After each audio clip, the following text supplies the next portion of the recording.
están? Gusto en saludarlos. Bienvenidos a esta nueva reunión, a este nuevo capítulo de Circunscripción 10, en donde los periodistas de los medios de comunicación de la Corporación de la Universidad de Concepción conversamos con los postulantes al Senado por la Circunscripción 10 de la región del Biobío. Soy Marcelo Castro, periodista del diario Concepción, y en esta ocasión nos acompaña Esteban Arévalo Díaz, del Pacto Unidad Dignidad ahora, del partido independiente por el partido Igualdad. Esteban, ¿cómo le va a gustar saludarlo? Hola Marcelo, muy bien y muchas gracias por la invitación. Esteban, primero, ¿por qué ser candidato al Senado? ¿Cuáles son sus motivaciones?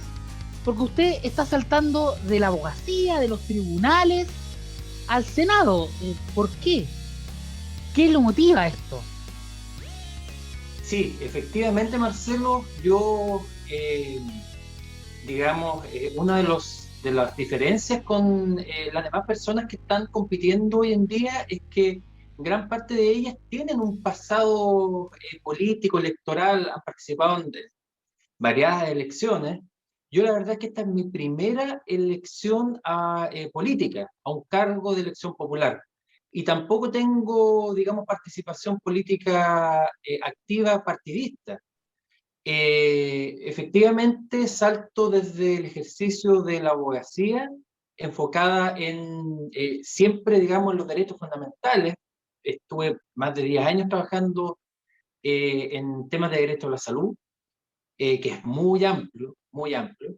Y después del 18 de octubre del año 2019, en temas relacionados con violación a los derechos humanos que se cometieron durante el estallido social. Desde ahí nace esta inquietud de las agrupaciones de familiares de un caso emblemático de acá de Concepción, que es el caso de la Universidad de Concepción, 12 jóvenes y niños querellados por la universidad, que respecto a los cuales a varios yo represento como abogado, y desde esas familias nació esta necesidad de poder plantear este caso a nivel político.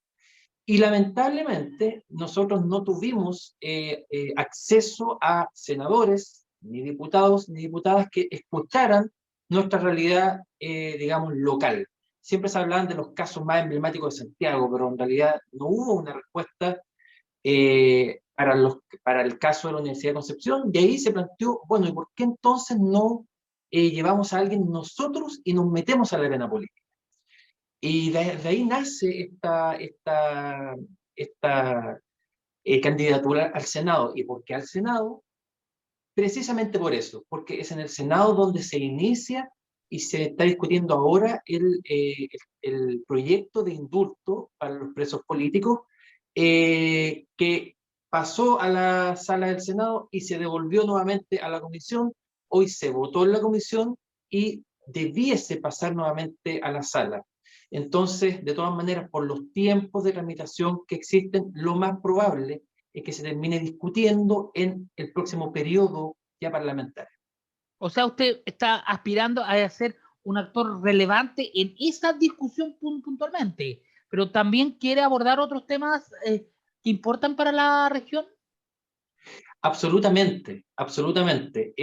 Creo que se van dando varias circunstancias que también me llaman a tomar la decisión de poder postular este cargo, porque el cargo de senador es un cargo parlamentario y como tal tiene muchas responsabilidades. No, uno no puede enfocarse solamente en un solo punto. Entonces, al hacerme un autoexamen, y de verdad que lo hice muy sinceramente, estoy a la altura, puedo ser un aporte para las demás materias que ve, digamos, un senador, y esto también lo socialicé con mis personas cercanas y con personas también que me conocen desde, digamos, organizaciones territoriales, agrupaciones, y la respuesta es que sí. O sea, llevo 10 años trabajando en derecho a la salud, manejo el tema de los abusos e injusticias de ISAPRE, de FONASA, de COMPIN, de las clínicas, de los hospitales. El tema de salud en Chile está repleto de injusticias, tanto en el área pública como privada. Obviamente que la salud pública está mucho peor, pero las injusticias y los abusos se ven en ambos lados. Tengo, como te digo, 10 años de experiencia, he podido trabajar con miles de personas en estos abusos y tengo el diagnóstico hecho, sin perjuicio de que siempre existen cosas que uno no maneja y por eso es súper importante escuchar, preguntar y acercarse a quienes saben. Te pongo un ejemplo. El otro día estábamos viendo el tema de los hospitales y del Hospital Regional de Concepción. Entonces, el diagnóstico que hacíamos era que el Hospital Regional de Concepción, si bien no tiene todos los medios necesarios, cuando tú ves la salud pública en general, es un hospital muy bueno, está muy, muy reconocido, tiene todos los especialistas, tiene, tiene bastante medios tecnológicos también para poder atender. Pero el tema es que la región no es solamente Concepción. Entonces, Concepción tiene un muy buen hospital regional, pero lamentablemente el resto de las capitales provinciales, el resto de las comunas, tienen hospitales que son de referencia. La idea es que estos hospitales de referencia, cuando se crearon, hubiesen ido evolucionando y subiendo de nivel, ya hasta llegar a niveles de alta complejidad. ¿Qué es lo que ocurre? Estos hospitales de referencia que tenemos en la región, y estoy hablando de los de referencia, pensando en que son los que debieran estar más equipados, digamos, el problema es que carecen de los especialistas, carecen del equipamiento necesario, ¿y qué es lo que ocurre? La paciente de Curanilahue tiene que tomar una ambulancia del hospital de Curanilahue, que no está hecha para transporte de pasajeros, irse al hospital regional después de esperar meses una interconsulta, en vez de poder atenderse en su propio hospital. ¿Por qué? Porque hemos dejado de lado las provincias dentro de la región.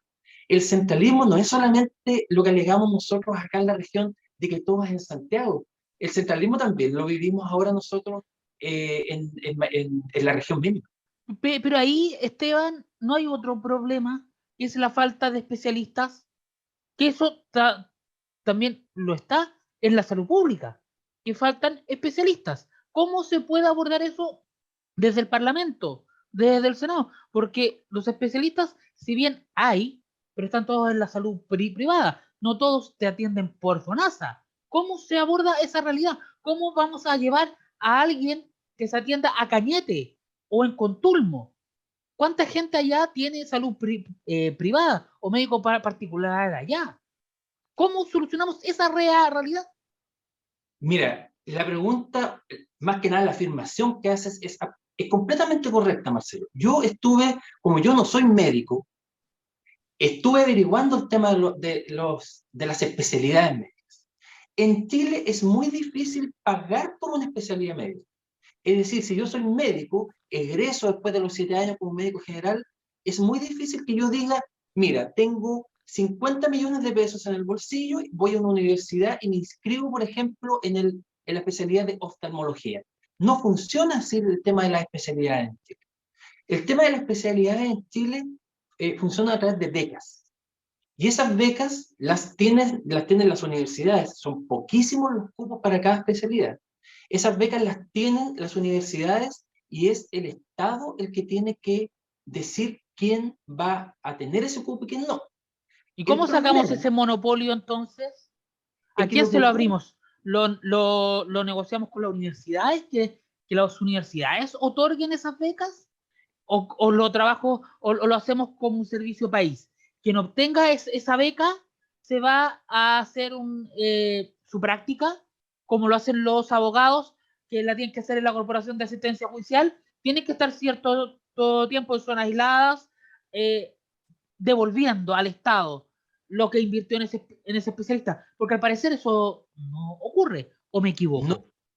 no te equivocas. Hacia ahí va porque hasta el momento llevamos algo que pareciera estar bien. El Estado otorga las becas, perfecto. Sale el especialista. Y se supone que tiene que devolver en años de servicio esa beca que le dio el Estado. ¿Qué es lo que ocurre? Muchos especialistas hoy en día no están cumpliendo ese ejercicio mínimo en el servicio público. ¿Cuál es la consecuencia? Que el Estado cobra un pagaré, que es una especie de garantía que tuvieron que dejar para acceder a la beca. Pero ese pagaré es, desde el punto de vista economicista, desde el punto de vista del lucro, es mucho más beneficioso para el especialista pagar la multa, que son varios millones, y no hacer el servicio en el servicio público y ponerse a trabajar en la parte privada. ¿Y esto por qué? Porque lamentablemente, y esto no es un tema solamente de los médicos, esto es un tema de que la sociedad nos ha impuesto esta forma de ver las cosas. El individualismo. Yo estudio para mí. Si tengo una oportunidad, tengo una beca, es para mi propio desarrollo. Estamos dejando al lado el desarrollo de la comunidad y de nuestros semejantes. Yo siempre he entendido, por ejemplo, que he sido un privilegiado, estudié en la educación pública, salí del liceo A49 de Coronel, que ahora se llama Antonio Salamanca Morales, pero siento el privilegio de poder haber estudiado. Y eso siempre he tratado de alguna manera, devolver la mano en ciertos aspectos, tomando casos ad honorem, asesorando organizaciones. Por supuesto que uno también tiene que trabajar, pero siempre yo creo que uno tiene que saber que es al final la sociedad la que le entregó la posibilidad de poder surgir.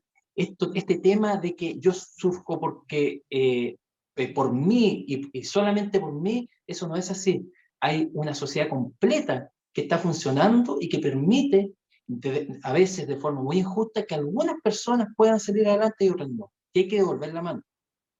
¿Y cómo vemos el tema de los sistemas? De los sistemas de salud.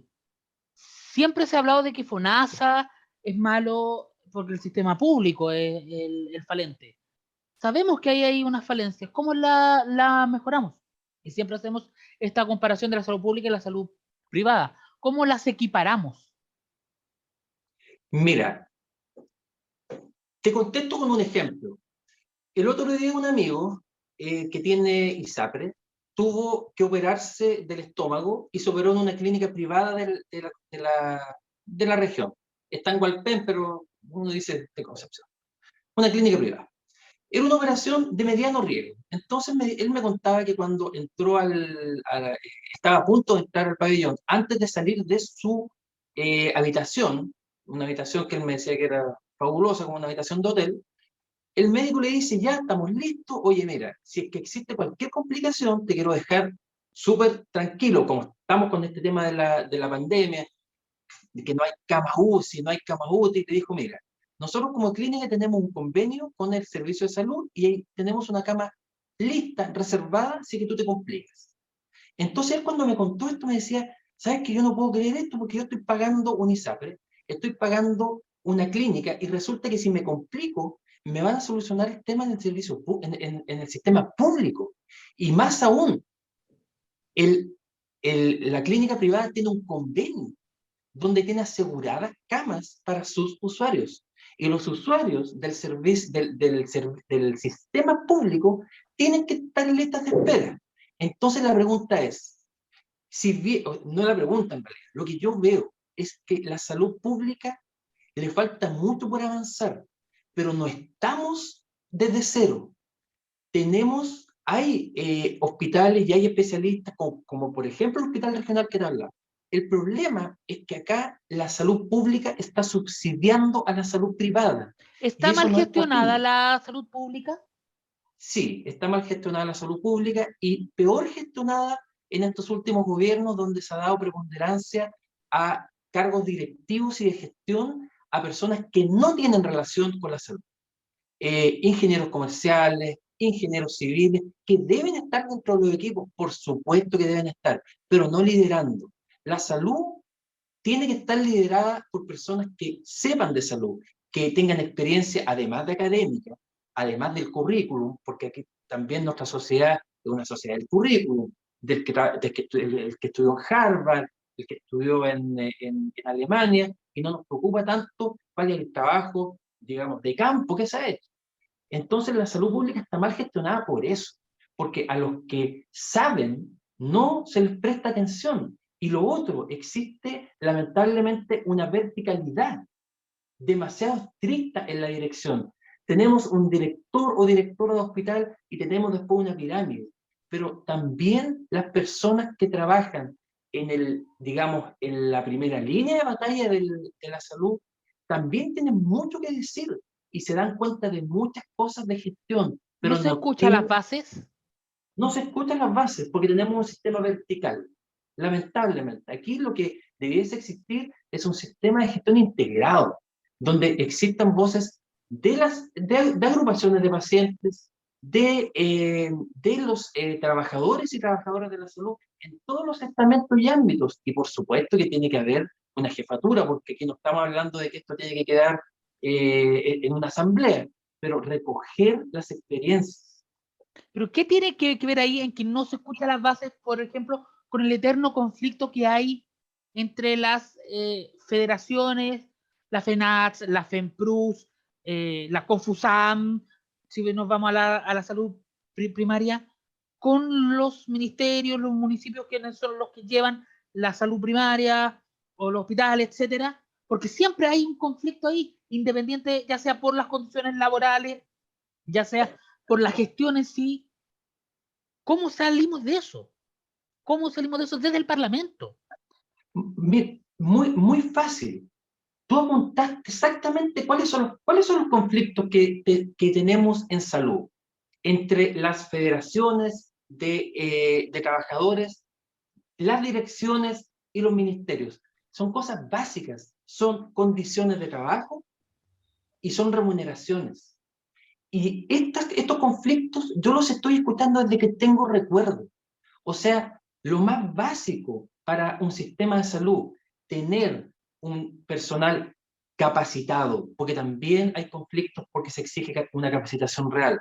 Tener un personal capacitado, tener un personal bien remunerado de acuerdo a la importantísima labor que realizan y tener una adecuada planta de personal que te permita que las personas puedan tener una vida. ¿Tú, Marcelo, crees que es razonable que un médico tenga un turno de 24 horas? Yo me pregunto, si te toca a ti llegar al hospital con el médico en la hora 23 del turno, ¿tú crees que ese profesional está en condiciones de poder atenderte? ¿Solo el médico? Recordemos que los enfermeros igual tienen ese tipo de turno. Enfermeros, paramédicos, auxiliares, con turnos que son irrisorios, y resulta que sí te puede tocar llegar en la hora 23. Y es por eso que también las federaciones dicen que hay que ampliar la planta de personal. Y ahora Y hay tenemos... personal, hay enfermeros para técnicos, hay enfermeros, hay paramédicos que puedan ayudar a Absolutamente, subsidiar.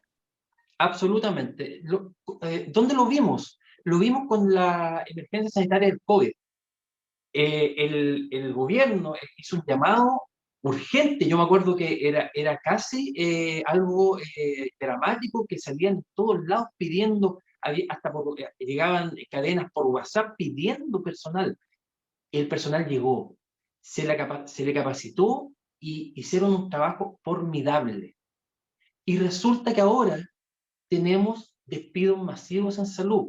Lo que me dicen a mí es, lo que ocurre es que esto era puntual, era para el tema COVID, pero lo que respondo yo, si tenemos un personal que ya fue capacitado, que aprendió el sistema, que lleva más de un año trabajando, y no nos sobra personal, todo lo contrario, falta personal, ¿cómo no será ahora el momento de decir, bueno, ampliemos la, la cantidad de personal, la planta, con las personas que ya están trabajando? ¿Y cuál es la solución? Cortar los contratos. Muchas gracias, hacemos una parada militar, ponemos una gran bandera de Chile, aparece un médico de una clínica privada, digamos, desfilando, y ese es el agradecimiento. Entonces, eso a mí me parece que inconcebible, me parece que es de sentido común, y me parece que a todas las personas les debe parecer algo horrible que esté ocurriendo eso. Porque, reitero, falta personal. Tuvimos el personal, capacitamos al personal y ahora lo estamos despidiendo. Pero ¿cómo reformamos eso? ¿Cómo hacemos que esta inquietud que usted me entrega de incluir más personal, para modificar los turnos, para que esta planta funcionaria no tenga turnos extenuantes de 24 horas, sean de 8, por ejemplo, de 23 a 7, de 7 a 3 y de 3 a 11, por ejemplo, turnos rotativos. Pero ¿cómo lo hacemos desde el Parlamento? ¿Cómo podemos llegar a un consenso? Mira, yo creo que el tema de salud es un tema en el cual es un tema fácil de avanzar en cuanto a consenso. Yo creo que hay pocos parlamentarios, sean del sector que sean, que estarían, digamos, contrarios a poder legislar para poder favorecer la salud pública. Ahora, esto se hace a través de una legislación. La legislación sanitaria, la legislación que dice relación con todo el sistema de salud, es una legislación tremenda y dispersa. No hay, por ejemplo, un código como el Código Civil, que tú vas y tienes un libro, un tomo por último, y tú dices, ya aquí está todo. La legislación sanitaria es súper dispersa y es por eso que hay pocos abogados que se dedican a esto. Pero acá el tema fundamental, donde yo creo que hay que empezar, es el tema de las plantas de personal. Como las plantas de personal están reguladas por ley, y esa planta de personal, cuando hablo de planta de personal, hablemos de personal que está, digamos, contratado de forma definitiva, de planta.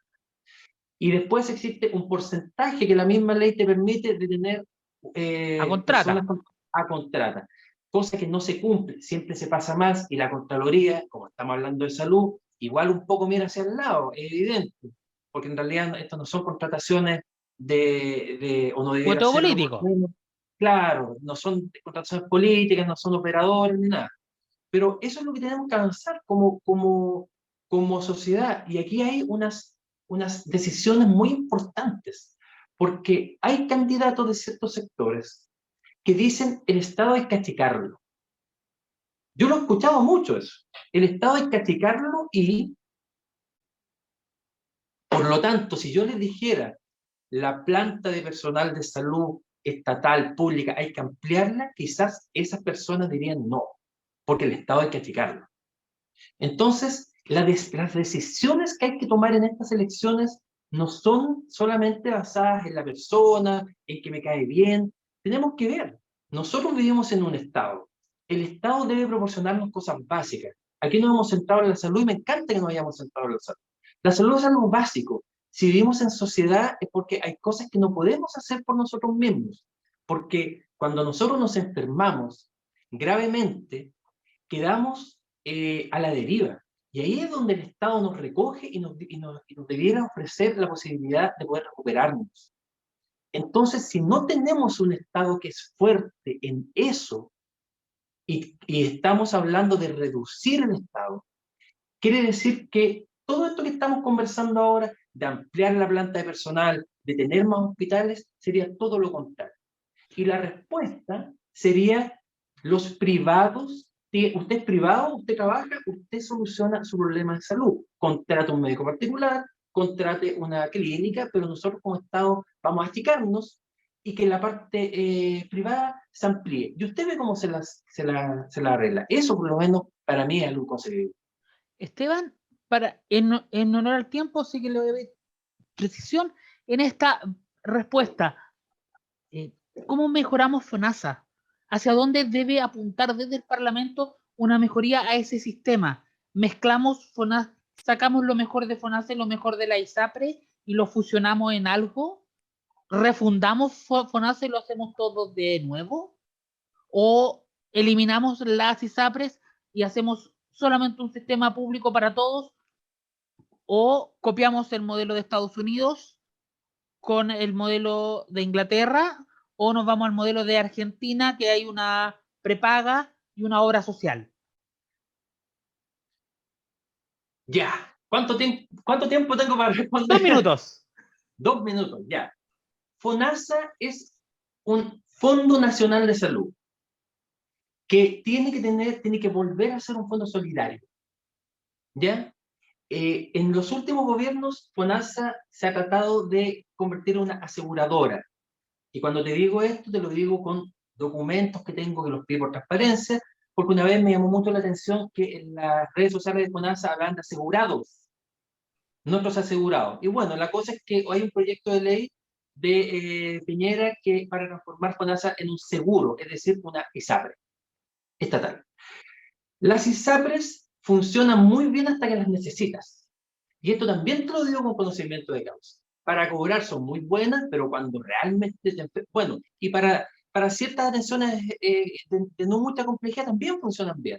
Y funcionan bien, bien unidas a las clínicas porque son de la misma propiedad. Pero cuando realmente te enfermes, cuando realmente necesites del ISAPRE, el ISAPRE te va a rechazar las licencias, te va a rechazar las coberturas, no te va a activar el CAEC, no te va a activar el GES, y esto no lo digo yo, esto es pan de todos los días. Entonces lo que tenemos que hacer ahora es enfocarnos en fortalecer la salud pública, que la salud pública no subsidie la salud privada, porque si es que hay salud privada, que está bien que la haya, si hay personas que quieren atenderse a la salud privada, eso tiene que financiarse de forma privada, pero no puede el Estado estar subsidiando la salud privada. Al revés, si yo creo que dentro de la cotización que es obligatoria para salud, debiera haber un porcentaje, aunque sea mínimo, que se vaya a la salud pública como una contribución solidaria hacia las personas que no tienen el acceso a ese dinero. ¿Qué modelos debemos copiar? ¿El de los anglosajones, el de Estados Unidos, el de Inglaterra o nos vamos al de Argentina? Ninguna de las anteriores. Tenemos que trabajar sobre la base que hay. Aquí se hizo muchas comisiones para la reforma del sistema de salud, tanto en el gobierno de Bachelet como en el gobierno de Piñera. No hay ningún resultado concreto. Se llegó a bastantes líneas de acuerdos entre sectores muy dispares, pero ninguna solución es solución importada directamente. Hay algunas mezclas, pero fundamentalmente yo diría salud pública y privada.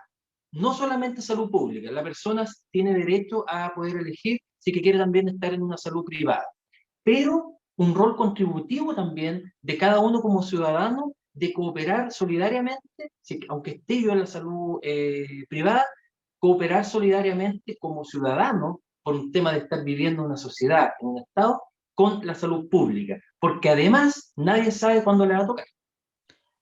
Esteban, para finalizar, ¿cómo le gustaría a usted, en caso de que llegase a ser electo, que lo recordaran? ¿Cuál le gustaría que fuese su legado? Mi legado, una lucha desde el Parlamento por los derechos humanos, y cuando hablo de los derechos humanos los hablo de forma general.